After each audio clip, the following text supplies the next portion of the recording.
Des cyanobactéries prolifèrent dans le lac du Drennec. Il ne s'agit pas vraiment de bactéries.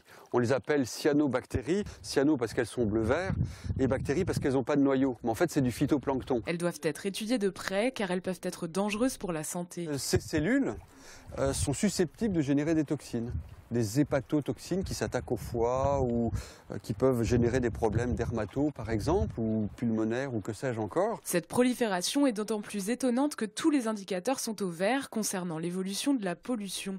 Les mesures effectuées sur les cours d'eau qui alimentent la retenue du Drennec montrent qu'elle est de moins en moins chargée en azote, en phosphore, en nitrate ou encore en phosphate. On a une espèce qui a trouvé une niche écologique et qui s'est adaptée avec ces températures d'eau et une qualité d'eau qui est à la fois très bonne, mais qui correspond bien à cette espèce-là et qui peut expliquer cette forte production d'algues. Alors cette algue, effectivement, qui s'appelle Planctotrix moujuti, est présente depuis les années 2004, les périodes à laquelle je suis ce plan d'eau-là, et que je ne trouve pas d'ailleurs ailleurs, sur d'autres plans d'eau du Grand Ouest. Et depuis 2 ans, elle apparaît toujours en plein milieu de l'hiver. Pour mieux cerner le problème, une stagiaire passera les 6 prochains mois à observer ces cyanobactéries sous toutes les coutures.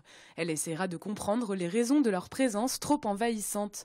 Selon Luc Brien, les changements climatiques pourraient être l'une des pistes d'étude. Par exemple, si on regarde l'hiver 2013-2014 et 2014-2015, eh bien on voit que sur le lac du Drennec, il y a eu 2 fois moins d'eau en 2014-2015. Donc automatiquement, cette pluviométrie moindre a un impact sur la perturbation du système, de l'écosystème. Les toxines générées par ces cyanobactéries sont tellement complexes à mesurer que 2 laboratoires, à Brest et à Rennes, ne trouvaient pas les mêmes taux de dangerosité. La préfecture a quand même décidé d'interdire aux amateurs de pêche de consommer les poissons du lac du Drennec. Avis aux pêcheurs, ne mangez pas vos prises.